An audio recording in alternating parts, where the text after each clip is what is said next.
بیماری آئی ہے دعا کرو اللہ تعالیٰ اے ساڈے کسان پائی جنہ جانور رکھے نے اللہ اپنی رحمت فرما کے اللہ اس بیماری کو نجات عطا کر دے۔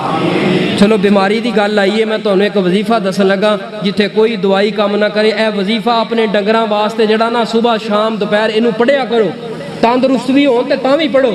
اگر اس بیماری دی لپیٹ اندر آ گئے اینو پڑھو، کی کرنا ہے؟ صرف درود ابراہیم 11 مرتبہ پڑھنا ہے، سورہ فاتحہ 41 مرتبہ پڑھ کے تے رج کے ایک جگہ تے بہ کے تے بالکل ساہ نہیں لینا، پڑھتے رہنا متوجہ ہو کے، جانور دے لاگے بہ کے جگ اندر پانی رکھ لی، پھونک ماری اور اپنا لعاب جڑا جانور دے اوپر تھکی سٹی اور وہ چھٹے دے اوتے سٹی دے چارے دے اوپر پا دیں، اللہ رحمت فرما دے گا، اس بیماری تو اللہ نجات فرما دے گا۔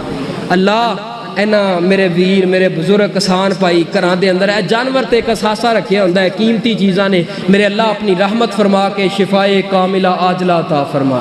اللہ ساڈے ایمان بھی بڑے کمزور ہے تے ساڈے جسم بھی بڑے کمزور ہے، اسی ازمائشاں نہیں چکن دے قابل نہیں۔ اللہ سونیا انہاں ازمائشاں نوں اللہ جے آئیاں نے اللہ سانو پوریاں کرن دی پورا اترن دی اللہ توفیق عطا فرمائے۔